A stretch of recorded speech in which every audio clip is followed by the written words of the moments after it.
there is a specific kind of frustration reserved for when Windows decides to break its most basic features. You click the search bar, you try to find a file or launch an app, and nothing. The keyboard is active, but the search box remains completely dead. It's one of those bugs that doesn't crash your system, but quietly ruins your workflow. And the worst part is usually caused by a single background process that went to sleep and forgot to wake up. Let's fix it. Just 3 clean ways to get it back to work. Before we touch any system files, let's try the easiest reset. Sometimes Windows just needs a gentle nudge. Press Ctrl, Shift, and Escape at the same time to bring up your task manager. Look for Windows Explorer in the list. Right-click it and select Restart. Your desktop user interface will reload for a fraction of a second. Once it's back, try typing. If the search box is still unresponsive, it's time to look under the hood. If the quick restart didn't work, the culprit is almost certainly ctfmon.exe.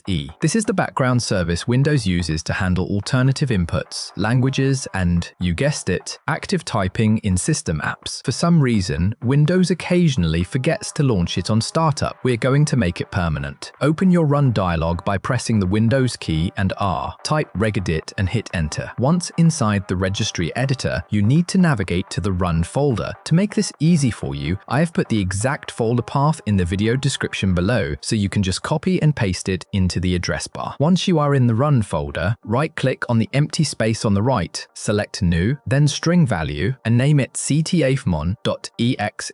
Double-click it and set the value data path. Again, you can copy this exact path directly from the description below to avoid any typos. Click OK. What we just did is write a permanent rule telling Windows to launch the keyboard input service the second your PC boots up. Restart your computer and test it out. If it's still not working, the issue isn't the keyboard, it's the search app itself being corrupted. We can force Windows to rebuild the entire application package using PowerShell. Right-click the Start menu and open Windows Terminal Admin or PowerShell Admin. Now, you will need to run 2 commands. Both of these scripts are waiting for you in the description below, so you can easily copy them. Paste the first command to unlock the execution policy and hit Enter. Then, copy and paste the second script from the description. This command scans your local Windows image, finds the default system packages, and re-registers them from scratch. You might see some yellow or red lines of text flashing. Don't worry, that's just the terminal skipping packages that are already active. Once it's done, do a quick reboot. Now, a quick reality check. If you've gone through all these steps and your search bar is still completely dead, your Windows installation has deeper system file corruption. Instead of wasting hours trying obscure fixes, your best option is a clean reinstall. If you want to do that the right way, click on the video on your screen right now. I will show you how to install a fresh copy of Windows 11 using a single file called WinCore11, which strips out all the ads, tracking, and bloatware while keeping your PC fully functional. If this video helped you, a like is always appreciated. I'm 404 found. I'll see you in the next one.